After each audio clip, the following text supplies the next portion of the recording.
الزانن عين الزانن عين الزانن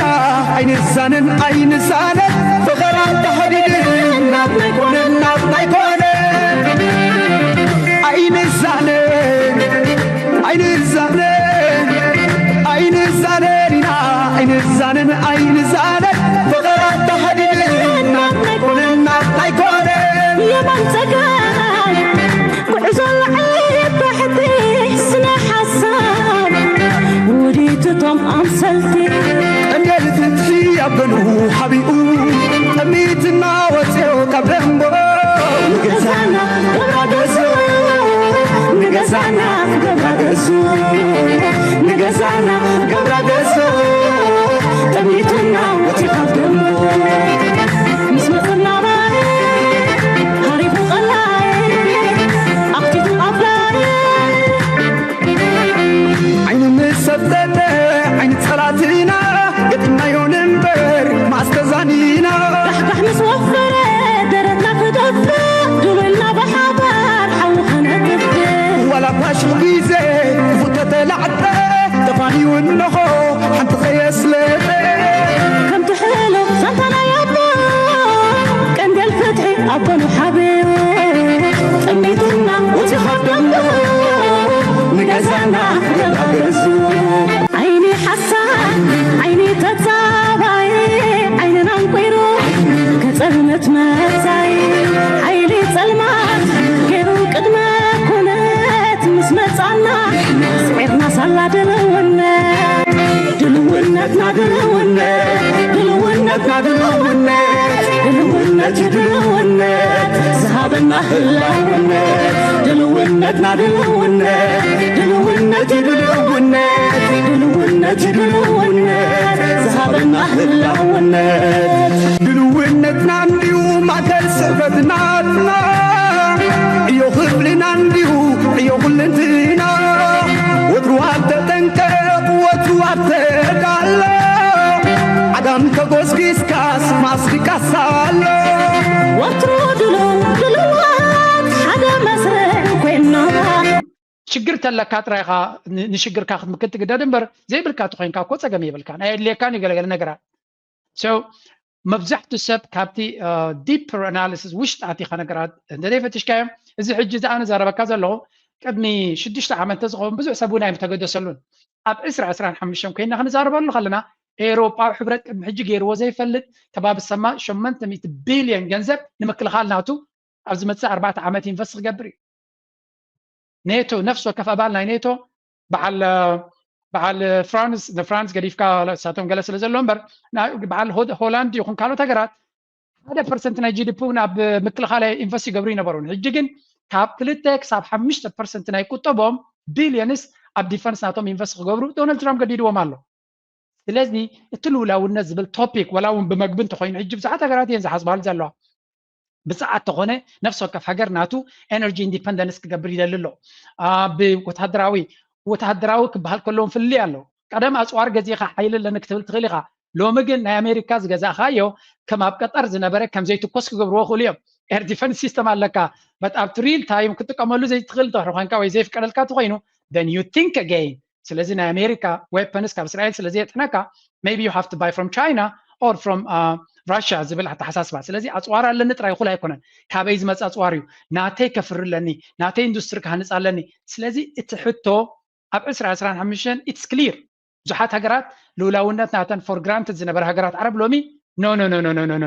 they have to rethink إرترا جابز قد دايزي سلزورة دانو ويحس قمتي أخيدا زلا نو ويحس قمتي هذا تزبي نجارات دلو يزلو نبدهوتات نوي عمتات كيدلو تتصورنا تمعبيليو زبس حزب عالم تتصورنا يبلون أب أمريكا واجنا من نابرون تخبير already regime changes خون تي أبوليتيكا زلو particles لا يكلني inflation 3% ندهر خوينو already تي زم حضر زلو party شجرالو قلت لا يكلني so كل زكالو جبرالو نت من هارنا وقتات تحت 3% نورمال سلزخونه ناوكمل سك خلال دونالد ترامب ليتم حالتن مس إيران كي واقع زخل كلو زلو أي بحركة عطس زخل كلو زلو نتوم حزبي أو زلو سلز دنجت أي كونن اتبوتات تنت تعاتيو نجارات كاب تشاينا كاب إسيا زمتسو ناب أمريكا كبرو سلازخونو قطبانا تكربش سلازخونه ريبابليكان بارتي دما اب هاوس يكون اب كونغرس كتصلو سلازخونه تكسعر سلازخونه እዚ خيغاتم اب ايران كوينات زلو قلطيف كودا خلالو كاي بار زخونه صقم كمصي يبلون نسبي ابت زوبا زلو حزب سلاز دنقص ايكون نعو سلاتنكفا so لولاونت زبال اب 2025 it's very clear central role ናይ ሃገራቲ ዘሎ China is investing incredible عب ገንዘብ لولاويت نختكون نقد خيبتكوا لو مترايس انتاي فيديو يرنيره نقدنا عالمنا كاب تشاينا بقيح بحري ويون بمعكلاي بحري جيري ويون بأتلانتيك اوكيانوس هند اوكيانوس جيري زخيدينا نبل نزي كلتيو امريكا خطبتكو سلا تخيل كاب تشاينا تبقيسو بالسميناوي ጫፍና عالمنا جيرو نراشا سجيرو بنوروي بالعلى زمص نقدي مسمر تسرح على تشاينا راشان مالتي ስለምንታይ ኣሜሪካ ኣብ ህንዳዊ ውቅያኖስ ድዩ ኣብ ቀይሕ ባሕሪ ድዩ ኣብ ካልእ ክትቆርፆም ከም ትኽእል ስለ ዝፈልጡ ዘሎ ናይ ኤርትራ ኣካይዳ ናተይ ናብባየ ከም ሓደ ኣብ ደገ ዝቕመጥ ኤርትራዊ ስለዚ I'm not reading between the lines ኣብ ውሽጢ ኤርትራ ዘሎ እቲ ናተይ ፖዚሽን ድማ ንፁር ገይረ ዝነግራነ ካብ ደሎ ፓብሊክ ዲስኮርስ ኣብ ፓብሊክ ብዝወፅ ሓበሬታየ ናተይ ገምጋም ዝባነ ውሽጣዊ ኣናባ ናይ መንግስቲ ኤርትራ ስለ ዘለኒ ይኮነ ሕጂ እንታይ ዝብል ኣነ መንግስቲ ኤርትራ ዝሓለፈ 10 ዓመት ኣካይዳናቱ ናይ ሰርቫይቫል ሞድ ነይሩ ናይ ህላወ ሕቶ ናይ ህላወ ብድሆ ስለ ዝነበሮ ኩሉ ትዝገብሮ ንህላወ ንምርግጋዕ ዘኽእሎ መንገድታት ጥራይ ዝመርፅ ነይሩ ንህላወኻ ንኽተረጋግፅ ትመርፆም ምርጫታት ግን ሕምባበ ናይ ቁጠባ ይፈጥሩልካ ማለት ኣይኮነን ፎር ኤግዛምፕል እዚ መንእሰይ ካብ ኤርትራ ሃጊግ ዝወፅእ ዘሎ ዋላ እኳ እቲ መንግስቲ ብዝተኻለ መንገዲ ክሓፅሮን ጠጠው ከብሎን ይፍትን እንተሎ ሓደ ካብቲ ፅቡቅ ገይሩ ይፈልጦ እቲ መንግስቲ ሓደ ካብቲ ዝህድሞ ዘሎ እቲ ብድሆታት ኣብ ተዓዲ ዘሎን ዋሕዲ ናይ ዕድላት ዘሎ ምዃኑን እዩ ፕሬዚደንት ኢሳያስ ኣብ ብዙሕ ኢንተርቪዋት ገልፀ እዩ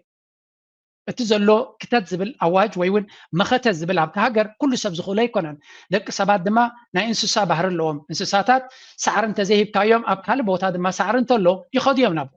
so human beings have this ተፈጥሮ ኣለዎም እዩ ስለዚ ኤርትራ እንድሕሪ ኣብ ነዊሕ እዋን ክትዕወት ኮይና ንሰብ ተምህረላ ሓንጎሉ ከይድንቁር ተምህረላ ትመንሰይ ፍልጠት ትበላ ኣተሓሳስቡ ተስፋሓሉላ and then ነዚ ኩሉ ሃኒፅካ ነቲ ሰብ ዝኣክል ቁጠባ ወይ እውን ዝኣክል መፃወቲ ባይታ እንተደይ ፈጢርካሉ እቲ በዓልካ ዝመሃርካዮን ዝመልመልካዮን ርእሲ ናበይ ክወዘ እዩ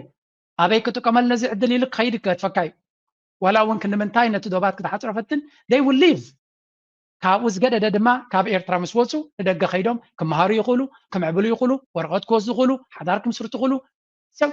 ኤርትራ ብመሰረቱ ክትወስዶ ዘለዋ ምርጫታት ዋላ እኳ ኩሉ እቲ ዘሎ ዝገብርዎ ዘለው ኣብቲ ዘለዎ መድረኽ ኣነ ዘይርዳእንን ንሶም ዝያዳ ዝፈልጥዎን ዘዋፅኣና ምርጫ ዝዩ ኢሎም ዝመርፁ ተኾኑ something could have ገለ ነገራት ብፍላይ ካብ 2018 ክሳብ ሕጂ ገለ ነገራት ክቅየር ወይ ክብገሲ ድሌት ናተይ and I will demand that ትግራትና ሰፊሕ እንድዩ ነቲ ደንቢ ኤርትራውያን ብዙሕ እዩ ንእሽተይ ካብና ሰርቭ ንገብር ዘለና ተመላሊና ንኸዶ መንገድኻ እምበር ተወዳደርቲ ይኮናን ስለዚ ዝተፈላለየ ዓይነት ቅዲ ናይ ኮሚኒኬሽን ስለ ዘሎ ንስኻ እትመርፆ ነቲ ሓበሬታ ተመሳሳሊ ክኸውን ይኽእል ግን ተመሳሳሊ እውን ኣይኮነን ምክንያቱ ብዙሕ ግዜ ንስኻ ኢንደፕስ ኣናሊሲስ ኢኻ ትገብር ኣነ ግን kind of bird eyes view ይብልዎ ናይ ከም ዝብላዕሊ ኮይንካ ክትሪኦ ትኽእል ዝተፈላለየ ሓበሬታታት ሸር ክገብር ዝፍትን ንስኻ ሞር ዳይቭ ትገብራ ውሽጢ ኣቲኻ ነገራት ዕምቆት ትውስኸሉ ስለዚ kind of ኣነ ዜና ሂብስኻ ዝያዳ ዕምቆት ዘለዎ ትንተና ብዛዕባ እቲ ቶፒክስ ከም ትገብር ስለዚ that's why it is be ምናልባት ከም ዜና ባይርዮም እንተነይሮም ኣባኻ ከይዶም ዕምቆት ትንተና ይፅበዩ ይኾኑ እዮም but at the end of the day ንሓደ ዕላማ ወይ ንሓንቲ ሃገር ኢና ሰርቭ ንገብር ዘለና እቲ ዕላማና ድማ ህዝብና ዝለዓለ ንቕሓት ክህልዎ ንነገራት ኣስተውዒሉ ክርዮም ዓለምና ናበይ ትኸይድ ኣላ ዞባና እንታይ ይኸውን ኣሎ ሃገርና ናበይ ትኸይድ ኣላ እንታይ የድልየና ኣሎ እንታይ ክንምላእ ኣለና ነዚታት ኢና ክንብል ንፍትን ስለዚ I think ምሳና ስለ ዘሎ ኣይንደግመሎም ኢና they already know ኣካል ናይቲ ኮሚኒቲ ስለ ዝኾኑ ኣነ ብዙሕ ግዜ ኣብቲ ኮሜንት ሰክሽን ናተይ እውን እንተኾነ ብዙሕ ሓበሬታ እዮም ዝቡኒ ኣነ ዘይፈልጦ ሓበሬታ ወይ እውን ስፍሓት ዘለዎ ናይ ታሪክ ድዩ ወላ ምንቅስቃሳት ዘሎ ድዩ ድሮ ኣብቲ ኮሜንት ሰክሽን ይህቡ ኣብ ኔክስት ቶፒክ ድማ ከብስሎ የገድዱን እዮም ስለዚ ሓደ ሰብ ናብዚ ንህብ እምበር ብኡኻ ንቕበል ኢና ከምኡ ስለ ዝኾነ ድማ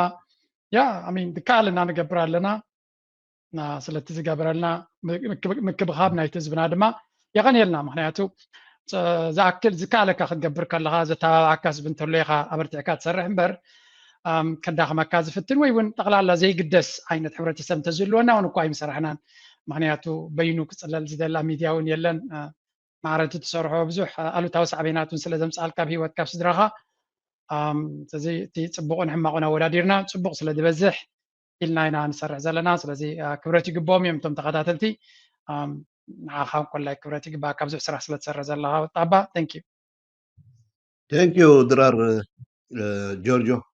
ኣይ ቲንክ ኣነ ከምቲ ዘቕረብካዮ ብተን ናይ ሚድያ ርእቶሲ በቲ ትገብሮ ስኻ ብጣዕሚ እየ ደድመቐካ ብዚ ማለት ኩሉ ግዜ ኣብዚ ዝዛረቦ ዘረባ እንዳተመላለኻ እዩ ዝኽየድ እቲ ናይ ኣነ መብዛሕትኡ ግዜ እንታይ ማለት እዩ ዝብል ናይ ብሓቂ ከምኡ ኣሎ ዲስ የለን ምስቲ ወድዓዊ ኩነታት ምስቲ ከባቢ ክሪኦ ይፍትን ኣይ ቲንክ ፅቡቕ ድዩ ኣይኮነን እቲ ህዝቢ ድርዮ እቲ ስኻ ትገብሮ ዘለካ ድማ መብዛሕትኡ እቲ ዝተጨበጠ ኣብ ርእሲ ኤርትራን ኤርትራውያንን ዝግበር ዘሎ ፅቡቕን ሕማቕን ኣብ ቱዴይት ምግባር ነቶም ተኸታተልትና ብጣዕሚ ሓጋዚ እዩ ኩነቲ ናይ ትርጉም ኩሉ ስራሕካን ግዜኻን መስዋእቲ ጌርካ ንኤርትራ ዝምልከት ነገር ኣብ ቁጠባ ይኹን ኣብ ፖለቲካ ይኹን ኣብ ናይ ዞባዊ ኩነታት ይኹን ተቕርቦም ገለ ብጣዕሚ ኣድማይር ዝገብረካ ኣብኡ ክትቅፅሎ ተስፋ ገብር ከኣቶ ከለኹ ሓንቲ ነገር ኣላ ኣልማዝ ምራጭ ቴንኪ ቨሪ ማች የቐኒልና ብዛዕባ ሱፐር ቻት ሱፐር ስቲከር ከምኡውን ካልኦት ሼር ላይክ ሰብስክራይብ ደይገበርኩም ሼር ላይክ ሰብስክራይብ እንዳገበርኩም እተው ክቡራት ኣሕዋት ሚድያ ክዓቢ ተኮይኑ እቲ ሃገራዊ ሚድያ ክዓቢ ክኽእል ኣለዎ ኖ ማተር ዋት ሰባት ይጋገዩ ኣይጋገዩን ኢሞሽናል ክኾኑ ክእል እዮም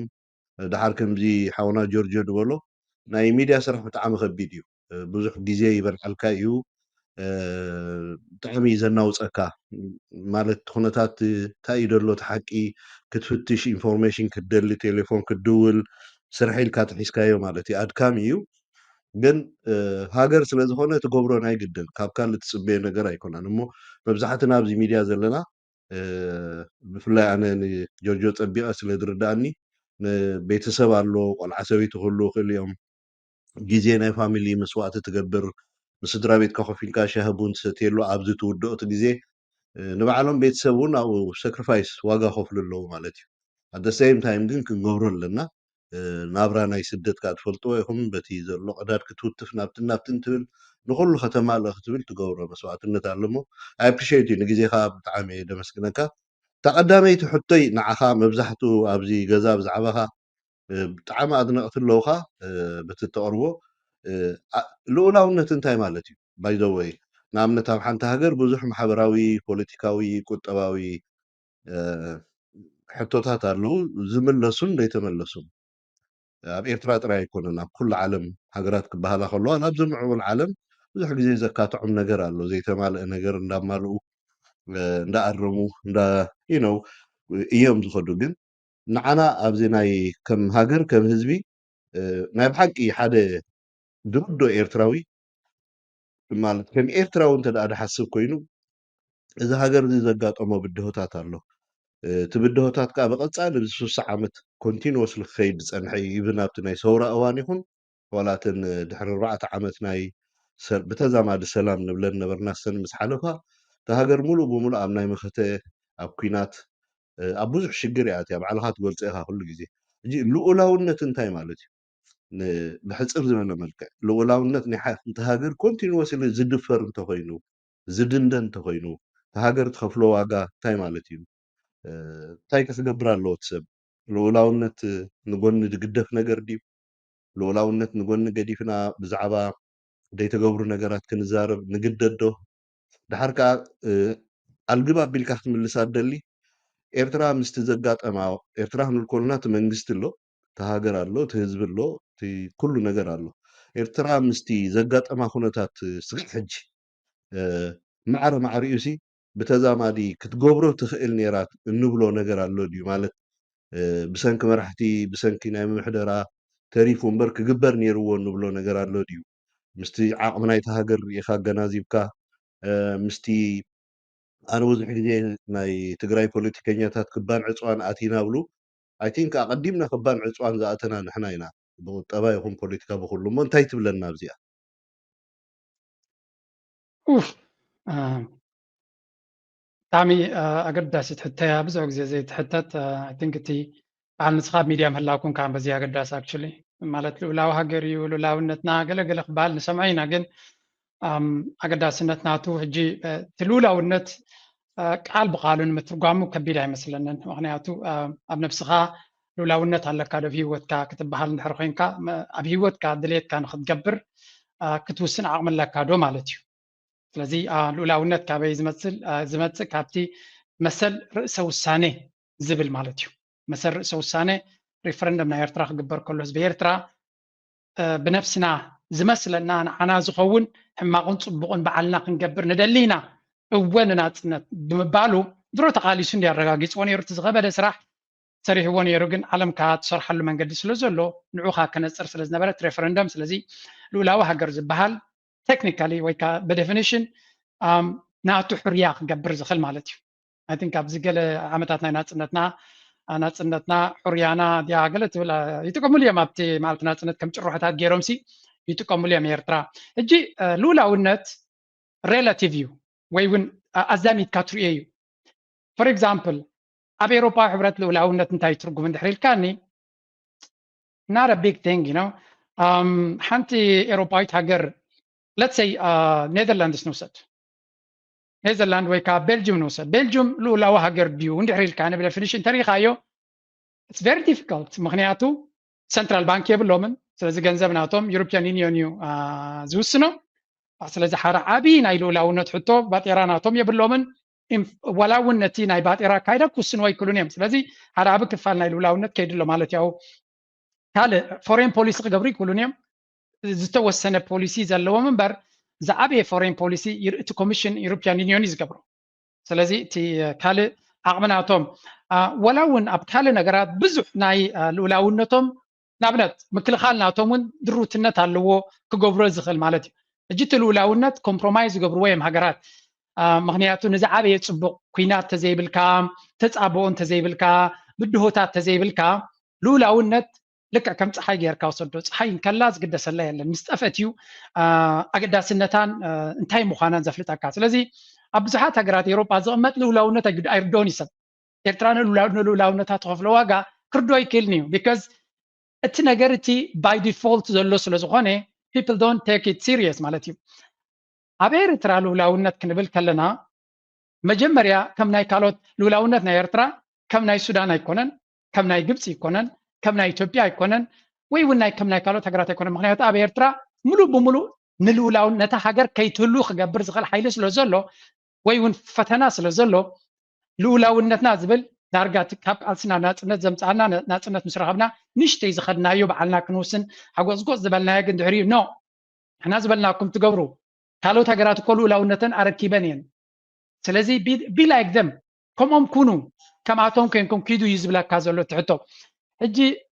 እቲ ናይ ኤርትራ ሰውራዊ ወለዶ ድማ ትፀገሙስ እዩ ወይ ፀገም ክንብሎ ይንኽእል ኢና ግን ኣተሓሳስባ ናቱ ንከምዚ ነገር ስለዘይደለየ 30 ዓመት ዋጋ ስለዝኸፈለ ከማን ንሕና እኮ ንቃለስ ዝነበርና ኣብ ፌደሬሽን ዝነበረ ኩነታት ድሕሪኡ ዝመፀ ኩነታት ስለዘይተበረሃና ንሕና ዘዋፃና ብንደልዮ መንገዲ ክንከይድ ስለ ዝደለና ዋላ እውን እቲ ሰውራና 30 ዓመት ዝወሰደ ካብ ካልኦት ተጎራቢትና ብናይ ካልኦት ኣጀንዳ እንተንኸይድ እኮ መሓፅረልና ነይሩ ግን ሙሉእ ብሙሉእ ናትና ሕርያ ክንገብር ስለ ንደሊ ኢና ነዚ ኩሉ 30 ዓመት ተቃሊስናሉ ዝብል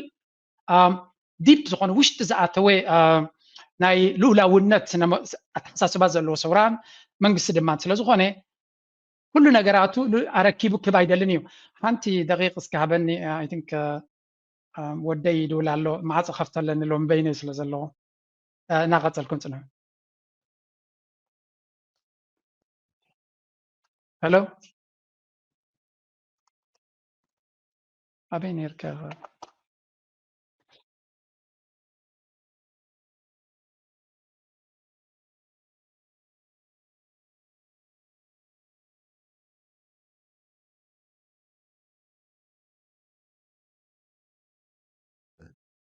ኦኬ ወዱ መፂ ወሎ ስጋዕ ድኸፍት ንሱ ንእሽተይ ክንዛረብ ኢና ማለት እዩ ኣብ ሓደ እዋን ሉኣላውነት እሱ ዝገልፆ ዘሎ መፂ ኣሎ ድሓን ሕቶይ የዳሊ ስለ ዘለኹ ኣብአን ትንክፍ ከብለለ እዩ ፅቡቅ ንመፅእ ኣለና ኩልኩም እቶም ትፅሕፉ ዘለኹም ፕሊስ ዋይዝ ንኹን ደቂ ኤሪ በቃ ንምዓብል ኣተሓሳስባናሲ ሰብ ብፖለቲካ እንድሕር ተፈልዩ ይፈለ ሃገራውነቱስ ዋጋ ዕዳጋ የእትወሎ ዶ እሳ ሕቶ ቀዳሚት ክትምልስ ዘለዋ እምበር ልክ ዓበይት መግቢ ክትምሳሕ ሰብ ዓዲምካ ከይድካሲ ጾም ይኸውን ንኣብነት ኣብ ጾም ሰዓት ማለት እዩ ተዝዓደመካ ሰብ ፀዋሚ ስለ ዝኾነ ኣብቲ ቤት መግቢ ሽሮ ክእዝዝ ይኽእል ስለዚ እሱ ሽሮ ስለ ደኣዘዘ ግድነት ስኻ ሽሮ ክትእዝዝ የብልካን መሰልካ ዓዲሙ እኳ እዩ እሱታ ናይ ዝዓደመካ ጥራይ ዋጋ ክኸፍል እዩ ዘለዎ እምበር እታ ክትበልዕ ከም ዘለካስ ንሱ ክውስነልካ ይብሉን ስለዚ ናይ ደቂ ሰባት ኦፒንዮን ኣተሓሳስባ ድማ ብከምዚ እዩ ድውሰን ግን እዞም ክልተ ኣሕዋት ቤት ምግቢ ኣትዮም ዝበልዑሲ ደቂ ሓትነታት ክኾኑ ይኽእሉ እዮም እቲ ደቂ ሓትነኦም ምዃን ኣቦቱ ኣሎ ናይ መግቢ ድሌቶም ይተፈላለዩ ኣብ ሓሳብ ድማ ብከምኡ ክንከይድ ኣለና እሞ ሲምፕሊ ንከባበር ማለት እዩ ስጋሓይ ፅቡቅ እዩ ዘሎ ብከምኡ ራእይዎ ቴንክ ዩ ዌልካም ቆልዓ እንኳ ድሓን መፀ yes መፂሉ ኣጀ ተንጉይ መፂ ስለጥነ anyway back to the topic ሉላውነት ኢና ንዛረብ ፀኒና ሶሪ መንጎ ሕጂ እንታይ ክብል ናብ ኤርትራ ክመልሶ እቲ ነገር ናይ ኤርትራ ሉላውነትና ዝብል ዘረባ ካበይ ዝመፅእ ብመሰረቱ ነቲ ሃገር እውን ነቲ ህዝቢ ኤርትራ ተቃሊሱ ዝረኸቦ ናፅነት ንዑ ክምንጥሎ ዝደሊ ሓይሊ ስለ ዘሎ that's why ካብኡ ዝበገስ እቲ ሉላውነት ዝብል ኣተኩሮ ዘሎ ወይ እውን ኤምፋሲስ ዝግበረሉ ሕጂ ሉላውነት ብብዙሕ መንገዲ ኢኻ ትሪኦ ኖርማሊ ኣነ ኣብ ስዊስ ስለ ዝነብር ብሕርሻ ሉላውያን ክንከውንና ዝብል ዓብ ፕሪንሲፕል ዋላ እኮ እንተለዎም ግን ክሳዕ ክንዱ ይደፍእሉን እዮም ኤክስፖርት ስለ ዝግድሶም ምስ ካልእ መግቢ ወሲዶም ንሶም ዝያዳ value added products ከም በዓል ቡን ድዩ ቸኮላታ ድዩ something like that ሰዓት ድዩ ከምዮም ዝህቡ ስለዚ እንታይ እዩ ውድድር ስለ ዘሎ ንግዲ ንባዕሉ ነቲ ሉላውነትካ የመዛብሎ እዩ ተዲኻኒ ስለዚ ኤርትራ ግን ነዚ ንኸይትገብር ገዳን ፀገም ስለ ዘሎ ኣብ መግቢ ሉላው ክንከውን ኣለና ኣብ ፀዓት ሉላው ክንክእል ኣለና ኣብ መሰረታዊያን ሕቶታት ናትና መድሃኒት ድዩ መብዛሕቱ ነገራት ወላው ናብ ቴክኖሎጂ ሉላውያን ክንከውን ኣለና ምክንያቱ ክሓንቁና ስለ ዝኽእሉ ከኣስሩና ስለ ዝኽእሉ ከንበርክኹና ስለ ዝኽእሉ ስለዚ እቲ ሉላውነት ናይ ኤርትራ ከቢድ ዝገብሮ ማልቲፋሰትድ ስለ ዝኾነ ብመሰረቱ ካልኦት ሃገራት ሉላውያን ከማና they don't care about many things ማለት ካብ ባንኪ ናይ ይልገዱን እዮም ቴክኖሎጂ ከይገዙ ኣይክልከሉን እዮም መድሃኒት ከይገዙ ይክልከሉን እዮም ነዳዲ ከየምፁ ይክልከሉን እዮም ስለዚ ብዙሕ ነገራት ንዓታቶም ኢዚ እዩ ኣብ ኤርትራ ግን እቲ ዝሓለፈቶ መሰናክላት ብብዙሕ ብድሆ ስለ ዝነበረ እንታይ ይኸውን እቲ ሉላውነት ዝብል ቃል ካብ ካልኦት ሃገራት ፍልይ ብዝበለ ጎሊሑ እዩ ዝረአ ኩሉ ትሕቶ ድማ ኣብ ሉላውነት እዩ ዝኣቱ ምክልኻል ንኣብነት ካልኦት ሃገራት ኣብ በዓል let's say ኣውስትሪያ ኦር ኔዘርላንድስ ናይ መወዳእታ ክልተ ታንክታት ናቶም ንዩክሬን ሂቦማ ዶ ገለ ይብል ነይሩ ላይክ ካብ 2000 ጀሚሮም ምክልኻል ዝበሃል ገዲፎም እዮም ስለምንታይ እቲ ሉላውነት ናቶም ኣካል ናይ ኤውሮጳ ሕብረት ፅላልን ኔቶን ስለ ዝኾኑ they don't care about those things ኣብ ኤርትራ ግን ሓያል ዝኾኑ ወታደራዊ ዓቕሚ ክህልወካ ኣለዎ ስለዚ ኣብ ሆላንድ ዘሎ ሓደ ፖለቲካ ዘይፀገመ እንታይ ዝብል እንታይ ሆላንድ ዝኣመሰለት ዓባይ ሃገር ከላ ዘይተገደሰቱላ ኣገልግሎትን ሰራዊትን እንታይ ክትገብር ኤርትራ ሓልፍ ትኾን no it's different ሆላንድ ዘላቶ መድረኽ ንኩናት ዘሰክፋ ስግኣት ዝፈጥረላ ቶፒክ የለን ስለዚ ሽግር ተለካ ጥራይኻ ንሽግርካ ክትምክት ትግደድ እምበር ዘይብልካ ትኮይንካ እኮ ፀገም የብልካ ናይ ኣድልየካን ይገለገለ ነገራት so መብዛሕትኡ ሰብ ካብቲ ዲፐር ኣናሊሲስ ውሽጢ ኣቲኻ ነገራት እንተዘይፈትሽካዮም እዚ ሕጂ ዝኣነ ዘረበካ ዘለኹ ቅድሚ 6 ዓመት ዝኸውን ብዙሕ ሰብ እውን ኣይተገደሰሉን ኣብ 2025 ኮይና ክንዛረበሉ ከለና ኤውሮጳዊ ሕብረት ቅድሚ ሕጂ ገይርዎ ዘይፈልጥ ከባቢ ሰማ 800 ቢልዮን ገንዘብ ንምክልኻል ናቱ ኣብ ዝመፅእ 4 ዓመት ኢንቨስት ክገብር እዩ ኔቶ ነፍስ ወከፍ ኣባል ናይ ኔቶ በዓል ፍራንስ ገዲፍካ ሳቶም ገለ ስለ ዘሎ እምበር በዓል ሆላንድ ይኹን ካልኦት ሃገራት 1% ናይ ጂዲፒ ናብ ምክልኻል ኢንቨስት ይገብሩ ይነበሩ ሕጂ ግን ካብ 2 ክሳብ 5% ናይ ቁጠቦም ቢልዮንስ ኣብ ዲፈንስ ናቶም ኢንቨስት ክገብሩ ዶናልድ ትራምፕ ገዲድዎም ኣሎ ስለዚ እቲ ሉላውነት ዝብል ቶፒክ ወላ እውን ብመግቢ እንተኮይኑ ሕጂ ብዙሓት ሃገራት እየን ዝሓስባሉ ዘለዋ بساعات تخونه نفسه كف حجر ناتو انرجي اندبندنس كجبر يدلله وتهدراوي كبهال كلهم في اللي قالوا قدام اصوار غزيخه حيل لنك تبل تخليخه لو مجن نا امريكا زغزاخايو كما بقطر زنبره كم زي تكوس كغبرو خوليو اير ديفنس سيستم علىka but up to real time كتقملو زي تخيل تروحنكا ወይ زي فقدلካ تخينو then you think again ስለዚህ ና አሜሪካ weapons ካብ እስራኤል ስለዚህ የጥነካ maybe you have to buy from China or from Russia ዝብል ተሓሳስባ ስለዚህ ኣጽዋር ኣለኒ ጥራይ ኩል ኣይኮነን ካበይ ዝመጽ ኣጽዋር እዩ ናተይ ከፍርለኒ ናተይ ኢንዱስትሪ ካህንጻለኒ ስለዚህ እቲ ሕቶ ኣብ 2025 it's clear ብዙሓት ሃገራት ልውላውነት ናተን for granted ዝነበረ ሃገራት ዓረብ ሎሚ no they have to rethink ኤርትራ ሕጂ ኣብዚ ጉዳይ እዚ ስለ ዝወረዳ ነዊሕ ስጉምቲ ከይዳ ዘላ ነዊሕ ስጉምቲ ሓደ እቲ ህዝቢ ንነገራት ድልው እዩ ዘሎ ንብድሆታት ነዊሕ ዓመታት ከይድሉ ተፃዋርነት ኣማዕቢል እዩ ዝበዝሕ ህዝቢ ዓለም ተፃዋርነት የብሉን ኣብ ኣሜሪካ ዋጋ ናይ መናብሮ እንተኸቢሩ ኦልሬዲ ሪጂም ቼንጅ ዝኸውን እቲ ኣብ ፖለቲካ ዘሎ ፓርቲ ክቕፅል ኣይክእልኒ ኢንፍሌሽን 3% እንድሕር ኮይኑ ኦልሬዲ እቲ ዘመሓድር ዘሎ ፓርቲ ሽግር ኣለዎ ክቕፅል ኣይክእልኒ ሶ ኩሉ ዝከኣሎ ክገብር ኣሎ ነቲ ምንሃር ናይ ወጋታት تحت 2% نورمال ስለ ዝኾነ ናኡ ክመልሰክ ክላሎ ዶናልድ ትራምፕ ለይቲ መዓልትን ምስ ኢራን ከይዋጋ ዝኽልክሎ ዘሎ ቀይ ባሕሪ ክዕጾ ዝኽልክሎ ዘሎ ነቶም ህዝቢ ኣው ዘለው ስለ ዝደንገፀ ኣይኮነን እቲ ቦታታት እንተተዓፅዩ ነገራት ካብ ቻይናን ካብ ኤስያን ዝመፁ ናብ ኣሜሪካ ክኸብሩ ስለ ዝኾኑ ቁጠባ ናቱ ክርበሽ ስለ ዝኾነ ሪፐብሊካን ፓርቲ ድማ ኣብ ሃውስ ይኹን ኣብ ኮንግረስ ክጽሎ ስለ ዝኾነ ክሳዓር ስለ ዝኾነ እዚ ከየጋጥም ኣብ ኢራን ኩናት ዘሎ ቀልጢፉ ክውዳእ ክኸላሎ ቀይሕ ባህሪ ዝኾነ ፀገም ክመጽእ የብሉን ንህዝቢ ኣብቲ ዞባ ዘሎ ህዝቢ ስለ ዝድንግፅ ኣይኮነን ንዑ ስለ ትንክፎ so ልኡላውነት ዝበሃል ኣብ 2025 it's very clear central role ናይ ሃገራት እዩ ዘሎ China is investing incredible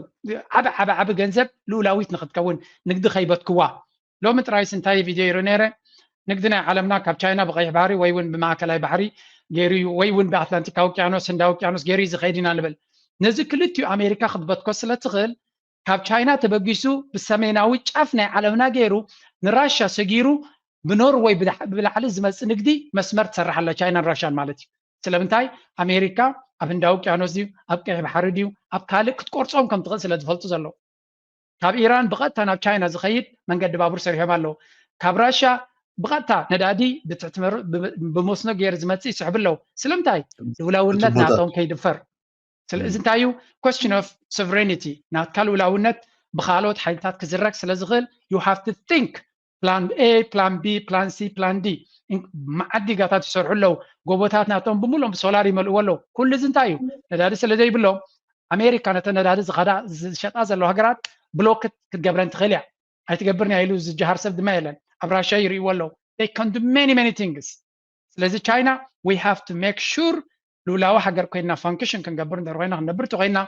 ኩሉ ኣሜሪካ ክትዓፅዎ ትኽእል ዘበለ ፕላን ብናቱ ክህልወና ኣለዎ ቁጠባ ናትና ንህዝብና ናትናን ተረጋጊኡ ክቕፅለሉ ዝኽእል መንገዲ ክንፈጥር ኣለና እዚ እንታይ ማለት እዩ ልውላውነት ናትካ ኳልኩሌት ጌርካ ክትከይድ ከለኻ ኤርትራ ከምዚ ኳልኩሌት ከይገበረት እዩ ድቦላ ወሪድዋ ኣብ 98 ክንዲዚ ዝኣክል የስ ወታደራዊ ሓይሊ ናይ ሳዋ ዝተጀመረ ገለ ግምት ነይሩ እዩ ኤርትራ ክንዲዚ ክትሓስብ ግን ግዜ ይነበረ ተርዲኻኒ ስለዚ ናፅነት ረኺቡ ጌና መሓውራቱ ከይሰደደ ንዓለም ኣካይዳ ናቱ ፅቡቅ ከየንበበ ዘድልዮ ነገራት ከይከዘነ ከሉ ሃንደበ ዘጋጠመ ኩናት ምናልባት ካልኩሌት ገይሮም እዮም ድሕሪኡ ክመፅእ ዝኽእል እገዳታት ግን ኣይገመትዎን ወይ እውን ክንዱ ዝኣክል ክእክቡ እውን ዓቕሚ ይነበረ ስለዚ ኤርትራ እቲ ዝኸፈለቶ ዋጋ ከቢድ ስለ ዝኾነ እቲ ልውላውነት ኣብ ዳርጋ ከምዚ ቲፒካል ቃል ናይ ኤርትራዊ እዩ እዚ ኩሉ ንልውላውነትና ዝድረፍ ገለ ትርጉም ስለ ዘለዎ እዩ ነዊሕ መልሲ ይበካ ኣለኹ ኣዝያ ኣገዳሲት ነጥቢ ስለ ዝኾነት ምናልባት ዝገደፍኮ ክእል ይኽእል እዩ ኣይፀላኹን ፅብቕቲ መግለፂት እያ ሕጂ ናብ ኤርትራ ነምፃ እያ እዚኣ ኣፅብብ ኣቢልና ብዙሕ ግዜ ትፈልጥ ኢኻ ጆርጆ መናእስያት ሓደ እዋን እንታይ ማለት እዩ እዚ ሉኣላውነት በዚሑ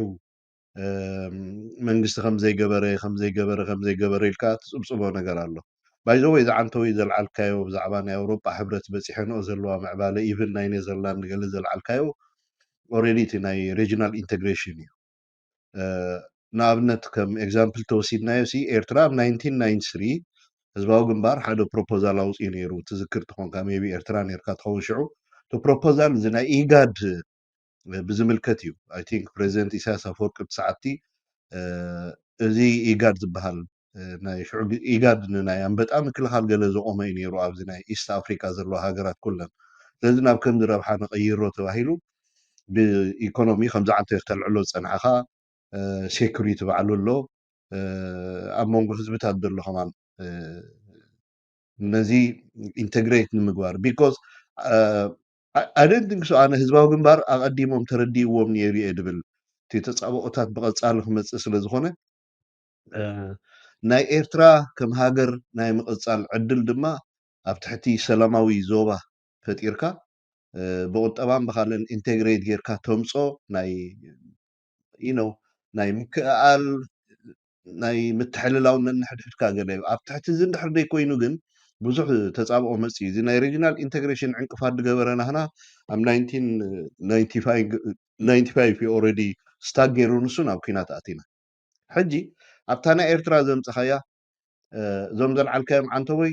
ንኣብነት በዚ ሕጂ ፅቡቅ ጌራ ኤርትራ ፋንክሽን ክትገብር ኢኮኖሚያ ከተማዕብል መነባብሮ ህዝቢ ክቅየር ዓዲ ክቅየር እንድሕር ኮይኑ ብውሕዱ ኤርትራ ናይ ሉዓላውነት ስግኣት ክህልዋ የብሉን ሉዓላውነት ክንብል ከለና ድማ እዞም ዓንተይ ክትጠቕሶም ፀናሕካ ኢኻ እንዲተይሉ ስቶም ናይ ቁጠባ ገለ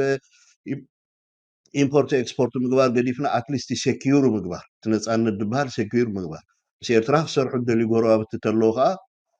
ኢንተግሬት ትገብር እንካን ሃባን ትብል እቲ ከባቢና እኮ ከምቲ ተሓሲብዎ ዝነበረ ከም ዝበልካዮ ኣብዛ ኣውሮጳ ሕብረት ዘሎ ኢትዮጵያን ኤርትራን ጠበንጃ ምግዛእ ኣይመድለየንን ነይሩ ኢትዮጵያን ኤርትራን ሚሳይል ምግዛእ ኣይመድለየንን ነይሩ ኢንተግሬት ገይሮም ነይሮም ተዝኾኑ ኤርትራ ኢትዮጵያ ሶማልያ ኬንያ ወዘተተ ናብቲ ሆርን ኣፍሪቃ ዘለዋ ናይ ባዕለን ናይ ሓባር ናይ ምክልኻል ዓቕምን ፈጠራ ነይረን ሞ ሓደ ማእከል ዝገበረ ገይሩ ምኸደ እዚ ኩሉ እዚ ኣይተፈፀመን ኣይ ቲንክ ኮላፕስ ገይሩ ድሕራይ ናብ ወራሪ ኣትዩ ማለት እዩ ስለዚ ሉዓላውነት ናይ ኤርትራ ትልማዕ ኣይትልማዕ ዳዝንት ማተር ግን ሉዓላውነት ናይ ኤርትራ ሲ ብፕሪንስፕል ደረጃ ተቐቢሉ ዋላ ምስ ኤርትራ ንግዲ ኣይግበር ውዕል ናይ ንግዲ ኣይግበር ኢቨን ደቡ ዋላ ይዕፀ የድብለካ ግን ኤርትራስ ከም ሓንቲ ሉዓላዊት ሃገር ተቐቢሉ ሰላም ዝህብ ከባቢ ክሳብ ዘይተፈጠረ ናይ ሉዓላውነት ሕቶ ኩሉ ግዜ ክላዕሊ ተዋጋ ከዓ ክከብድ ይኽእል እዩ ግን ሓደ ሓደ እዋን ትቕይሮ ነገር የለን ሉዓላውነት ፕራዮሪቲ በቃ ቀዳምነት ኢኻ ተቐምጦ ከምቲ ዓንተይ ዝገለፅካዮ ኣብ ኣውሮጳ ሕብረት ዘለዎ ሃገራት ኮትማ ልዋጋኣ ነይረን እየን ኣብ 1942 1950 ወይ ቅድሚኡ ዝነበረ ኩነታት ናይ እንግሊዝ ፈረንሳይ ጀርመን ገለ ዝነበረ ኩናት ንዝክሮ ኢና ሎሚ ኣብ ከምኡ ደረጃ የለውን ንሕና ግን ዳርጋ ኣብ ከምኡ ኢና ዘለና ናይ ኢትዮጵያ ሲ ብድፍረት መፅያ ናይ ኤርትራ ሉዓላውነት ክግህስ እየ እንተኢላስ ካብቲ ጀርመን ዝገበረቶ ዝተፈለየ ነገር ኣይኮነን ምናልባት ኣፈፃፅምኡ ፍለ ክኸውን እየ ድብል ስለዚ ሉዓላውነት ኣብ ሰዓት እዚ ካልእ ጎናዊ ሕቶ ክተልዓሉ ይግባእ ድዩ ውሽጣዊ ምሕደራ ዋት ኤቨር ካልኦት ነገር ኣይተገብሩን ኢልና ክንኩር ይግባአና ድዩ እዚኣ ክትምልሰለይ ደልየ ኣብቲ ዓንተወይ ትንተና ዝገበርካዮ ከም ዘለዎ ኮይኑ ሉዓላውነትና ሲ እዝን ስለ ዘይተገብረ ብኤርትራ ዝንስን ጉድለት ስለ ዘሎስ ናይ ሉዓላውነት ዝብሕቶ ምልክት ከም ዜጋታት ከነልዕል ይግባአና ድዩ ኣብቲ ሕጂ እቲ ዝሃብካዮ ወላ ወሰኽ ከማን ብጣዕሚ ፅቡቅ እዩ ነይሩ ሕጂ እንታይ እዩ እቲ ልኡላውነትካ ንኣብነት ናይ ኤርትራ ጉዳይ ልኡላውነት ከም ናይ ካልኦት ሃገራት ኣፍሪቃ ጌርካ ኣይትርኣዮ ክንብል ከለና ኤርትራ ፍልይቲ ስለ ዝኾነት ኣይኮነትን ንኣብነት ኡጋንዳ ብዛዕባ ልኡላውነቶም ዘለዎም ስክፍታ ውሕድ እዩ ኬንያ ዲያ ክትወሮም ታንዛንያ ኢደዝን ክምታት የለን ኣዲኻኒ ንሕና ግን ኣብ ጎረቤትና ኣለና ክጎብጠና ዝደሊ ኣብ 2025 ዝፍክር ዘሎ ስለዚ we have very serious threat ኣለና ኦኬ ኤርትራ ምናልባት ናተይ ገምጋሚ እዚ ካብ ብዙሓት ሰባት እውን ክፍለ ይኽእል እየ ናተይ መረዳእታ ስለ ዝኾነ እዚ ልኡላውነት ማለት ግን ወታደራዊ ዓቕሚ ጥራይ ተረጋግፆ ነገር ኣይኮነን ኢኮኖሚናትካ ዓብዪ ባእታ እዩ ዘሎ That's a very important aspect ምክንያቱ ኢኮኖሚካል እንተዘይሓይልካ ኢኮኖሚካ ሓያል እንተዘይኮይኑ ምሉእ ብምሉእ ልኡላውነት ንክህልወካ ኣፀጋሚ ቢካዝ ብዙሕ ነገር ካብ ደገ ክትደሊ ኢኻ እንተዘይለካ ክትድሕር ኢኻ ኩባ ንኣብነት ልኡላዊ ሃገር ክትብለ ትኽእል ኢኻ ግን ኣብ ብዙሕ ነገራትካ ድሒሮም ኣሎ ሰዲኻኒ ስለዚ ወላ you can be as best as you can ልኡላዊ ሙሉእ ክትከውን ግን ኣብ ቁጠባ ክትሕይል ክትክእል ኣለካ ቴክኖሎጂካል ክትሕይል ክትክእል ኣለካ ነዚ ክትገብር ከዓ ምርጫውን የብልካን ብፍላይ ከም ኤርትራ እንተኮይንካ ድማ ብቁጠባ ክንድሕር ንዓና ዘዋፃና ኣይኮነን ማለት መግቢ ነብስና ምኻል ገለገለ ነገራት ነብስና ምኻል እኹል ኣይኮነን ንዓና እንዲኻኒ ንሕና ብቴክኖሎጂ ፀብለልታ ይክልወና ዘሎ እንዲኻኒ ፀብለልታ ክልወና ኣሎ ነቲ ብቁፅሪ ዝጎድለና ብቴክኖሎጂ ብቁጠባ ክንትክኦ ክንክእል ኣለና ንኣብነት ኤርትራ እኮ ነዚ ኩሉ ዝበድህቶ እውን እኮ ክሳብ 98 ሓያል ቁጠባን ሓያል መኻዚኖ ናይ ዓቕሚ ኣቑራ ስለ ፀንሐት እኮ እዩ ካብ ዜሮ ተበጊስካ እኮ ክንዱ ብድሆ ይትሰግር ኒኻ ስለዚ እቲ ኢምፔራቲቭ ወይ ከዓ እቲ ቁጠባ ናትና ሕቶ ናይ ሉላውነት ስለ ዘለና ቁጠባ ናትና ክርስዕ ኣለዎ ዝብል ቅቡል ኣይኮነን ንዓይ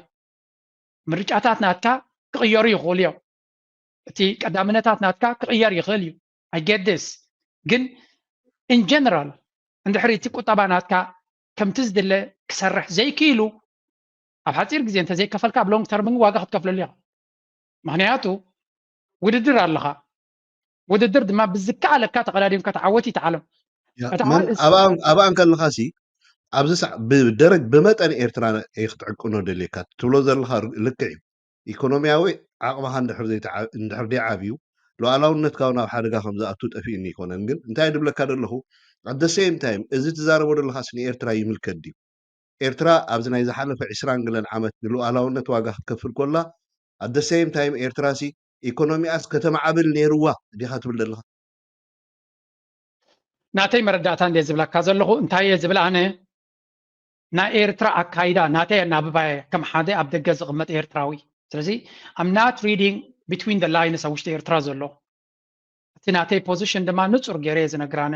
ካብ ደሎ ፓብሊክ ዲስኮርስ ኣብ ፓብሊክ ብዝወፅእ ሓበሬታየ ናተይ ገምጋም ዝባነ ውሽጣዊ ኣናብባ ናይ መንግስቲ ኤርትራ ስለ ዘለኒ ይኮነን ሕጂ እንታይ እየ ዝብል ኣነ መንግስቲ ኤርትራ ዝሓለፈ 20 ዓመት ኣካይዳ ናቱ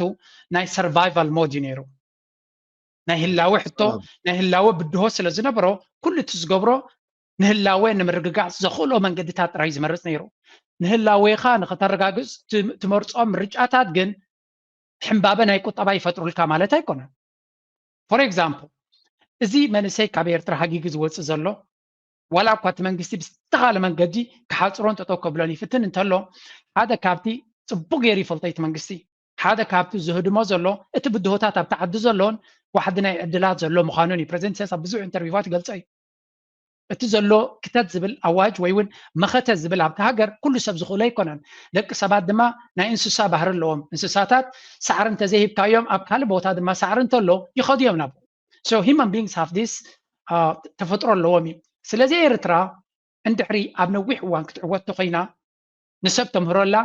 ሓንጎሉ ከይድንቁር ተምህረላ ትመንሰይ ፍልጠት ትህበላ ኣተሓሳስቡ ተስፋሓሉላ እንደን ነዚ ኩሉ ሃኒፅካ ነቲ ሰብ ዝኣክል ቁጠባ ወይ እውን ዝኣክል መፃወቲ ባይታ እንተደይፈጢርካሉ እቲ በዓልካ ዝመሃርካዮን ዝመልመልካዮን ርእሲ ናበይ ክወዘ እዩ ኣበይ ክጥቀመል ነዚ ዕድል ኢሉ ክኸይድ ክተፈካ እዩ ዋላ እውን ክንምንታይ ነቲ ዶባት ክትሓፅረፈትን ደይ ውል ሊቭ ካብኡ ዝገደደ ድማ ካብ ኤርትራ ምስ ወፁ ንደገ ከይዶም ክመሃሩ ይኽእሉ ክምዕብሉ ይኽእሉ ወረቐት ክወስዱ ይኽእሉ ሓዳር ክምስርቱ ይኽእሉ ሰብ ኤርትራ ብመሰረቱ ክትወስዶ ዘለዋ ምርጫታት ዋላ እኳ ኩሉ እቲ ዘሎ ዝገብርዎ ዘለው ኣብቲ ዘለዎ መድረኽ ኣነ ዘይርዳእንን እሶም ዝያዳ ዝፈልጥዎን ዘዋፃና ምርጫ እዝዩ ኢሎም ዝመርፁ ተኾኑ ሳምቲንግስ ኩድ ሃቭ ገለ ነገራት ብፍላይ ካብ 2018 ክሳብ ሕጂ ገለ ነገራት ክቅየር ወይ ክብገሲ ድሌት ናተይ ናይ ውል ዲማንድ ኩሉ እቲ ፀገም ዘለዎም ብድሆታት ዘለዎም እናተረዳእኩ ቅድሚ ሕጂ ቀደምኩም ስለ ዝነበርና ብኸምኡ ክንቅፅል ኣለና ዝብል ሓሳብ የብለይና ኤርትራ ገለ ክፋል ነቲ ፕራይቬት ሴክተር ክበሃል ከለኻ ምናልባት ካብ ቀዳማይ ዙርያ ተሰሊፉ ዝቃለስ ንዝነበረ ዕድላት ሂወቱ ንክመርሕ ዝኽእለሉ መንገዲ ዕድላት ክትበ ክትክእል ኣለካ ወይ እውን ክጅምር ክኽእል ኣሎ ካብቲ ኩሉ ዘሎ ሰራዊት 100 ሰባት ተገይሮም ንሓደ ዓመት ስለምንታይ ደይብዛሕኩመይ ክሓቲ ዝኽእል መንግስቲ ተጀሚሩ ግን ብዙሕ ሰብ ከጣቅዓሊ እዩ እዚ ኩሉ ተፃቦታት ኣብ ልዕለና ዘለውን ንገብር ኣለና እኮ ክብሉ ክእሉ እዮም ግዱድ ዕስክርና መወዳእታ ዘይብሉ ኣገልግሎትን ገለ ኢልካ ድጎም ሸትን ኣብ ጀኔቫ ዝኽሰት ዘሎ ሄይ ንሕና ሓደ ሲሪየስ ዝኾነ ተፃቦ ኣለና ንሉላውነትና ዝደፍር ንህላዌና ዝደፍር ንቐፃልነትና ዝደፍር ምዝ ኩሉ ብድሆታት ግን ዋላ ኣብ ዓመት 100 ሰባት ነውፅእ ኣለና ኢና ኣብ ንቡር ንመልስ ኣለና ኢና ንፅዕር ኣለና ኢና ስለዚ እንተኾነ ሓግዙና ዘይትሕግዙ ተኮይንኩም ካብ ኩነታትና ተረድኡልና ክትብል ትኽእል ኢኻ እንድሕር ነቲ ማሕበረሰብ ዓለም ዝበለ ይበል ኣነ ዝግድሰኒ ኣይኮነ እንድሕር ኢልካ ግን ንሱ ድማ ስርሑ ምስራሕ ኣይገድፍን እዩ حدا أب نعطي كومنت بزوج زيت صحف أب زخمان يريوس أنا انتهي زبل بس أمريكا متفنان هي وابنات ناتنا كوبا يا يبل so if you want to be Cuba then كل زول تسعبوت هتقاطل and by the way بزحات سبات اللو نا أمريكا تلين قالن زلنا نا أمريكا أنا بزح واجاز أغفلتنا نا إيرترا بريزيدنت جن مس أمريكا زلنا سجمات نمفتح بفلا أب 2026 بزبرت حيلك نسرعنا يزبل زلوا سلازي they understand it's سجم بقدر مو يفلتون يرى مجد ما كل زكالك قبري في التنلو بزح ملكتات اللو أنتي نقبل إليه إيرترا كتجبرو زلوا كتكيرو زلوا نجارات أب إيدا زلون عشنا نجارات كتجبرو تخل الله بحلا يعني أتمنى سي بلع من سي تفتيرون تلو كم عبل نشتي عدل فترة له السدما كان دما نعونا رايك نبرخل سلازي إيرترا كل نجار زجبرتو was the absolute the best decision دحريل كاني I may disagree with you أبقى كيرا داخل يمساها الزقبل كلهوجن دقيمة التي أب إيرترا زلو حتوني هجراو دحنت كندتيوم نعوز مرحوز اللي يفلطه ويون نفس وكف بازل ناتوم يردعني بلا كالغون كم نجو خي نخريو خلوجن قال نجراسي كغير متقالة من سياد دما كم زي وحزو كال عدلات بمفتار دقة مخات أغلال لك قارصو خمس غلو حماقي مبالط رادي يكون عدلات بمفتارون قال نجر كجبر متقالة زي دما نتهجر مليس محيا لا بحالا يعني عين الزانين عين الزانين عين الزانين عين الزانين عين الزانين فغرام تحديدين نابنا يكونن نابنا يكونن عين الزانين عين الزانين عين الزانين عين الزانين عين الزانين فغرام تحديدين نابنا يكونن نابنا يكونن يا من تقال وعزل عيب بحدي سنة حسان وريتهم أمثلتي قلت في ابنو حبيبو تميتنا وتيو قبلمبو نجزانا قبرادزو نجزانا قبرادزو نجزانا قبرادزو تميتنا وتيو قبلمبو مسمطنا باي هاريبو قلاي أقتيتو أبلاي عين مسدد عين صلاتنا قدنا يونبر ما استزانينا بحبح مسوفرة درتنا كدفة دولنا بحبار حوخنا كدفة ولا باش غيزة فتت العدة تفاني ونهو حنت خيس لبي كم تحلو سنتنا يابا كند الفتحي أبنو حبيبي تميتنا وتخدمنا نجزانا قبرادزو عيني حسان عيني تتابعي عيني ننقيرو كتلمت مرزاي عيني تلمات كيرو قدما كونت مسمت عنا سعيرنا صلا دلونت دلونتنا دلونت دلونتنا دلونت دلونت دلونت ذهبنا هلاونت دلونتنا دلونت دلونت دلونت دلونت دلونت ذهبنا هلاونت دلونتنا نديو ما كسبتنا يو خبلنا نديو يو خلنتنا وتروات تنكب وتروات تقال عدم كغوسكيس كاس ماسكي كاسالو وترودلو دلوات حدا مسرح كوينا سجيرنا يا أمبار كبرات سكامتنا وترولنا بكسكاس كبرتاتنا من غاز نقرنا زدلي بدلو جاتنا زيات دالويو أبوانا سلو زيات دالويو كبتاتنا سلو تمالين لومن تمالين الوادينا عقلين قادرين تمالين لومن تمالين الوادينا عقلين قادرين أبزناتنا بطري أبزناتنا منبار دحر حصاب نفسار بخارينا التكبار تمالين لومن تمالين الوادينا عقلين قادرين تمالين لومن تمالين الوادينا عقلين قادرين وترولنا بكسكاس كبرتاتنا من